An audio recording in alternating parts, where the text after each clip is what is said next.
Hi there, Lindsay here, the Frugal Crafter. Today we're going to do some painting, and I'm using this brand new brush that I got, this nice big number 30 Robert Simmons, Simply Simmons.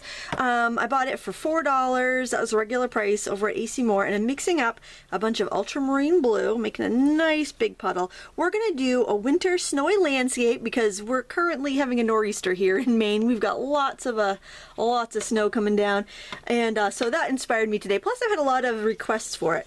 So I'm using burnt sienna and ultramarine, and if you don't have burnt sienna, you could use like an English red, or you could even use a burnt umber.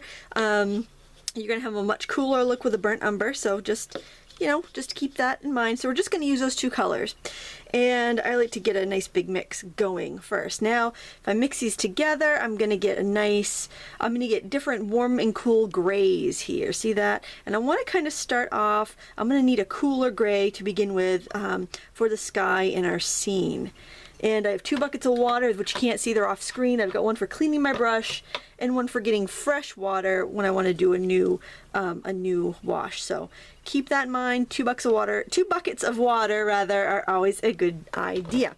All right, so I'm setting my palette down. I'm going to clean off my brush in the dirty bucket and get some fresh water in the clean one, and I'm going to wet my entire paper. And this is actually the first time I've used this brush, so I'm kind of excited to see how it works out. I am going to switch to a smaller brush as we get further along in the painting, and hoping I start talking a little slower because I always start off a little excited.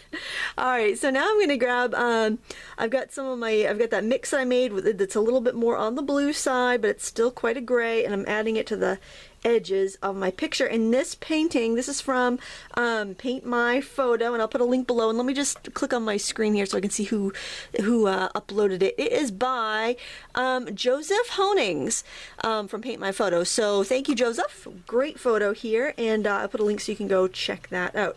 So I'm just pretty much adding it toward the edges. I want it lighter in the center.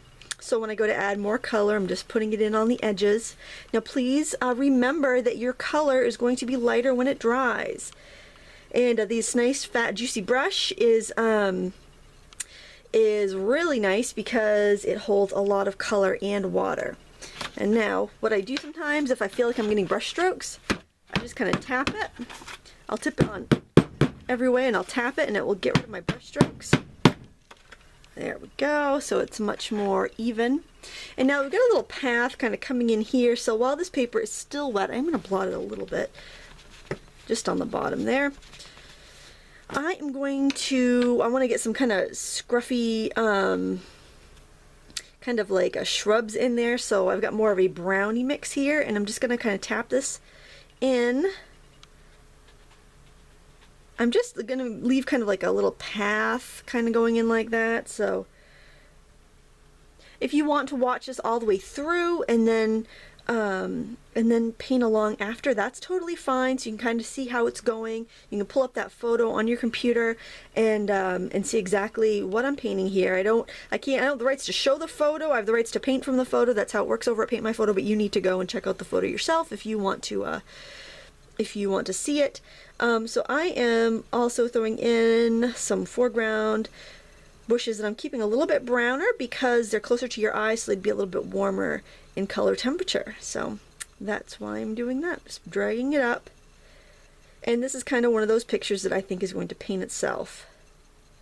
Alright, get a little bit more of the blue in my mix here, and I just want to define the edge of my path here.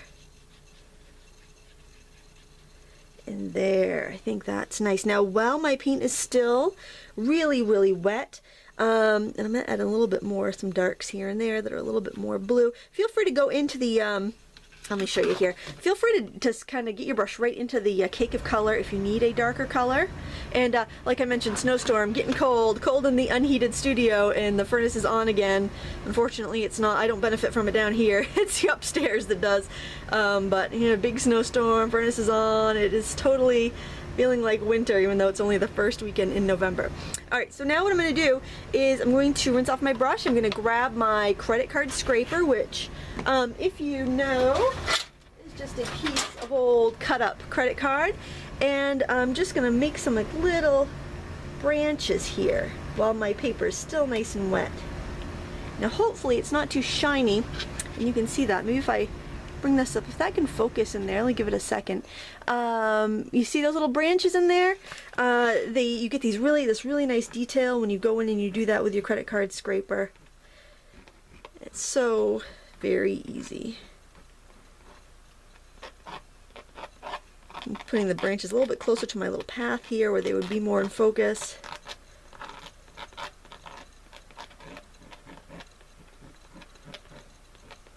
I'm just kind of scraping a few of those. Nothing too fancy here. Now I want to, I think I need to fill in that area just a little bit. It's awfully hazy. Now I'm going to scrape in some more little branches there, and I can kind of drag my paint up and into the path a little bit so it'll look like little fuzzy branches. You'll have some lost and found edges, and I think I like that look.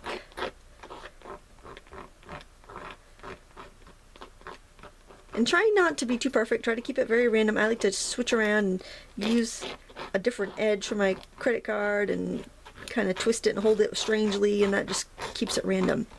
Now what I'm going to do is I am going to look for any puddles that I might have, like right here along the edge, and I just want to take my rag across there and grab it. Otherwise I will end up with what is called a bloom. I can set a dry brush in any puddles and pick up anything like that that may cause something that I don't want on my paper. Sometimes I like a bloom because it kind of gives it a little interest, but right now I don't want one. And I think, because this is one of those other brushes I grabbed while I was at AC Moore, I think I'll scrape in some lighter branches. Sometimes if you catch the paper just right, you can add in some lighter branches like I am here. You see that? How I scraped it and it actually left me a white branch instead of a dark branch. So when you have a more blunt scraper, a credit card is sharp, and the end of a brush like this, a beveled edge, is more blunt, and it will push the paint out of the way instead of scratching the paper, and you get a nice lighter branch. So that's just a little trick to know there. Just want a few of them in there. And then with this brush, because I do like a good flat, I'm going to just grab really light gray and just add some like little shadows and paths, shadows and snow. Shadows, I guess, into our little path here. Now I'm going to pause the video while I dry it, and we're going to come back and paint a nice pretty tree in there. Alright, I have this mostly dry. There's a little bit of dampness, but not in the area where I'm going to paint the tree. And you can use what you like for brushes. I here just have this number 6 round Aqualon. You could even use a flat. It just depends on what you prefer. And I'm going to do a little bit more concentrated color here. I'm going to use, since this is a more firmer brush, I can reach right in there and get a nice, much thicker, more opaque paint.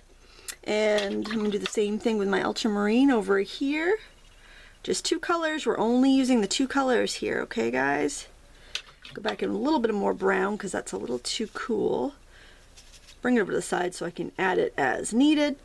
And now we're going to make a nice big focal point here, a nice big tree. And so basically this is kind of tricky because we're painting everything that isn't the snow. And you know what? Don't be worried if you find you don't have as much snow as you want when you're done, because I'm more about getting the painting that you want and less about worrying if you're doing it properly and if it's a proper transparent watercolor with no opaque. I tend not to add any white to my paintings, but that doesn't mean that if you're a beginner and you are, you're not happy with the way the painting came out, that doesn't mean that you can't add more to it, add some white paint to it, or add some chalk pastel to it, or whatever you want to make the painting look the way you want it to look. So please don't let the rules bog you down. Enjoy the process. Alright, now so that's somewhere I didn't actually want the dark paint, so let me show you how I'm going to deal with that. I am going to, and I really didn't want a hard line along the edge of the tree, so what I'm going to do is actually just go down there with a damp brush and lift it away. The nice thing about these 2 colors that we picked is that they're very liftable.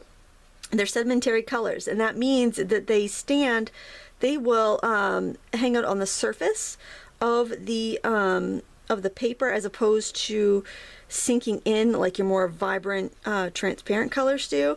So that's another reason I really like to use this. So I'm just, look at how I'm holding my brush straight up and down like that. I'm just kind of like guiding it along and letting it make those little branches. Okay, lost and found edges are fine because as these trees have snow on some of the edges, they're just going to blend into the background. So, you know, you're just painting in some of the details. Your eyes are going to put in everything else. These are going to be in sharp focus because it's our focal point versus the fuzzy. See all these this fuzziness here? Those are all far away trees and shrubs and branches. So we're just throwing in some of the focal point branches. I want this a little bit thicker there, so I have like a more thick branch coming in. It's a little too cool. A little bit warmer. These twisty, tangly tree branches. I just want to make sure I don't put too much detail in. I want to have another tree over here, right next door. And don't worry if they feel stark right now, because we'll add some shading into the onto the path, and that's going to help it out quite a bit. And if you're watching this and you realize you don't like these trees at all, don't paint them in. Just have a low, like a pasture kind of scene. Have like a little meadow, and that's fine. You don't have to do what I'm doing just because this is what the tutorial's about. If you like it, you know, 3 steps back, then that's what you do. I had a comment the other day on my birch tree tutorial, blue skies and birch trees, and this person's like, why'd you ruin, I liked the tutorial until you ruined it at the end with all those paint splatters. Well, you know, that's my artistic license. I like paint splatters, but if you don't like them, don't put them in. That's simple as that. You know, what one person thinks is ruining a painting, another person will really like. And I would rather show it to you on my painting and have you decide whether you want to do it or not than have you try it on yours and decide that you hate the look of it and ruin it. So taking one for the team, but I like a more loose look, and it's just not for everybody. So there you go. I'm sure it wasn't intended as rudely as it sounded. You just can never tell when you're writing or reading a comment. Sometimes it just kind of comes out funny. I want a little bit of a tree over here. I'm just gonna drag that up there. I'm not done with those, but I know that this is a sedimentary color. I'm gonna be able to lift those up later, so I'm not worried about it. I want some kind of gnarly branches over here. Again, I have a link below to the photo I'm using, so you can check that out as well. There. And sometimes if I feel like all of my my branches are starting to look the same, what I'll do is I'll switch brushes, and that will help keep everything kind of random. So I think what I'll do is actually grab a little fan brush and kind of flick some of this up so it looks like I've got some brush happening there. And then what I can do to get those little kind of little details towards the outsides of some of these, just kind of tap a little of that on there. You'll see what I'm doing here. You're probably thinking I'm lost my mind. Don't worry, you're gonna see what I'm doing in just a second. I'm just adding some of those really fine branches out into the sky. If you're looking at the photo on Paint My Photo, you'll see what I mean about those really fuzzy little branches. Right now, it probably looks a little scary what I'm doing to the sky here. Actually, I think what I'm going to do is just give a little spritz of water to some of those and let the color just kind of seep around up there. I'm doing it with a little bit more brown. Okay, and then as I drag out my little bristles, the water that I sprayed on there is kind of helping them flow. Now again, this is not a technique for everybody, but I think you should try different things, even if it's out of your comfort zone, especially if it's out of your comfort zone, because then you will you might find something that you liked about the technique. It may not be your favorite technique. It may not be something you want to do on a regular basis, but maybe a time where you're painting something and you're like, I just need something that's scruffy, that gives me that spidery look. And then you can remember, oh yeah, if I spray some water and then I paint those little hairy lines, then it's going to give me that spidery look that I want. And then you can draw from that experience. So even if it's technique you don't like, it's not a waste to try it.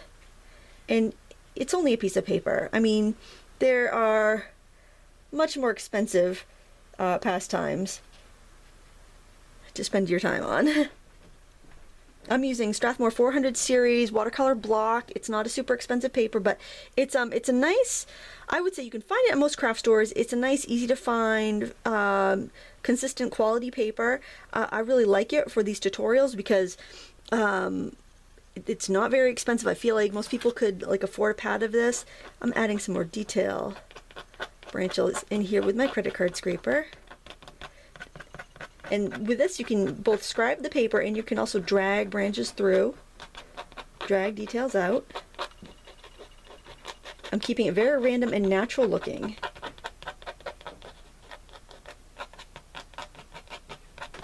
Imagine you're outside and it's a cold day and you're trying to capture this and you're really cold and you don't want to be outside any more than you have to, so you're using an efficiency or an economy of brush strokes. That's kind of what I'm doing here. Alright, I want to finish these trees up front. And nothing is really pure white when you go and you're looking outside. It's like shades of grayish brown, little bits of blue in there. You know, that's what you really see. Go outside sometime when it's snowing and take a look. You know, that's what you have, that really it's almost monotone. The world becomes monochromatic, almost like an old black and white photo. Alright, so now if I want to bring back some of the brighter whites on the trees, which we know aren't really white, I'll go in with what is like a hog bristle brush. And you want a paper towel. Rags don't work quite as well. I put a shelf behind my table so I can always have paper towels there. So what you want to do when you want to bring back some whites, and I've got some areas over here where I really want a white trunk, wiggle your brush back and forth. It's just water on here, and this is a hog bristle, and nothing fancy about that. You can get it for 99 cents at a lot of craft stores, or even at like a dollar store sometimes. But look at that, all of a sudden now I have a nice snowy tree trunk. Or maybe it's a birch tree that's lost its leaves. But it really carves out that shape, and that's because we're using sedimentary colors, which are very easy to lift. Now you always blot, never rub your paper. If you rub your paper, you're going to damage it, and then if you try to go over it with another color, it's going to grab into the paper and it's going to be a lot darker than anything else. I also find that this paper that I'm using, the Strathmore 400 series, has a decent amount of sizing in it, so it makes lifting quite easy, which is nice if you're a beginner. Now I think the water pump is probably going to turn on, so let me just apologize in advance for that. Now if you want to have it kind of like a birch tree, you can kind of scrape over some of these lines. That's not what I see in the photo, but I just want to kind of show you that in case that's something you want to do. I snuck down here. It's daylight, first day of daylight savings time here, Eastern time zone, and so I think probably people are waiting to take showers and like, oh, she's doing a video. If I turn on the water, it's gonna be so loud down there. Probably considerate people I live with, I have to say. Alright, so, and then maybe just pull up a few more branches, because I'm about ready to call this picture about done. Just remember, as you get closer, things closer to you in your picture are going to be bolder, sharper, brighter, warmer in color, and things further away are going to be fuzzy. Now I do want to add a little bit of a shadow across the path from these trees, maybe a little bit from these little branches. Not a lot, you know, just a little bit to give it a little bit of something there. Just draw your eye into the picture, and maybe just a little bit of warming up on the path with just a little bit of the brown, maybe with my bigger brush. So there you have it, guys. I hope you enjoyed that that quick and easy fall in Maine tutorial.